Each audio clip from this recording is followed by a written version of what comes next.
Another great step with our partnership with the WSL. We use the resources to collaborate with the U.S. Army and the Colombian Navy to serve a way out population with one very basic but very significant need, and that's access to clean water. Well, welcome back to Dawn Patrol. We shift gears now. I've got some new guests on the set. Former Championship Tour competitor and beautiful Rosie Hodge, another former Championship Tour competitor and handsome Jamie Brisick.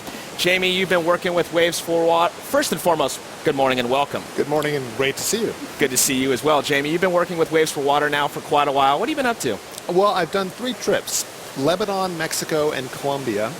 And they've been fantastic trips. I mean, on the one hand, you're doing this wonderful thing of bringing clean water to places that don't have access to it. The thing that's been interesting for me is as a former professional surfer, I traveled around the world for 5 years, and it was terrific, and it kind of very much opened me to travel, but I was with the blinders on, focused on trying to win the tournament, which I rarely did, by the way.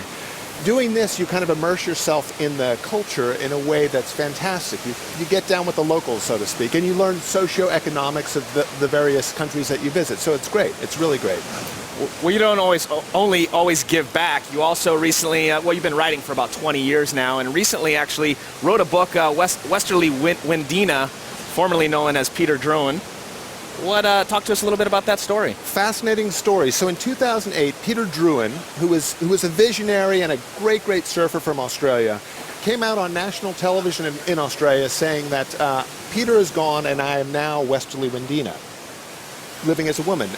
So I went for the Surfer's Journal to write a profile of Westerly in 2009. We became close, and that grew into this book and a documentary film that we're working on as well. But it's a fascinating story because I didn't know this about Peter Druin. I knew more, how beautifully he surfed on a wave, but he was a real visionary and inventor, and he actually introduced man-on-man surfing in the 1977 Stubbies at Burleigh Heads, which Michael Peterson won. And man-on-man surfing is what we see out here every day. So I think, she, I should say, Westerly, formerly Peter, has been so important to pro surfing.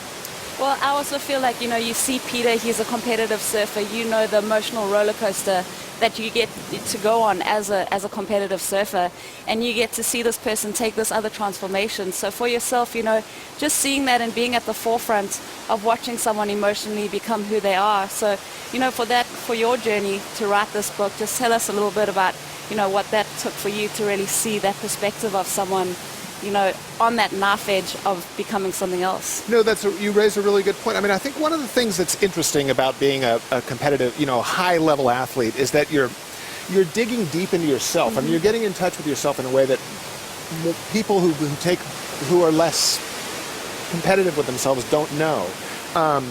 I remember when I was competing, when I would think about it, I'd think, I'm trying to mine my inner Superman. There's this guy inside of me that can triumph and win this event, and I just got to pull him out. Mm-hmm. So thinking about Peter Druin spending much of his life doing this, just being more intense, keeping a really high bar on oneself. I think, that's with the emergence of Westerly, much of that was happening. But what was really fascinating for me is just becoming friends with Westerly and meeting someone who is so deeply human. I remember early on, I had the sense that I was talking to someone. It was as if all the skin had come off, and the viscera and the beating heart was just right there before me. Another way to put that would be Westerly wears everything on her sleeve. But it was just a really fascinating experience. Becoming Westerly Windina, unbelievable. And thanks for joining us, Jamie. Let's catch up now with Peter Mel, and find out what that forecast is looking like. We know that we got a lot of competition left. We're into those finals.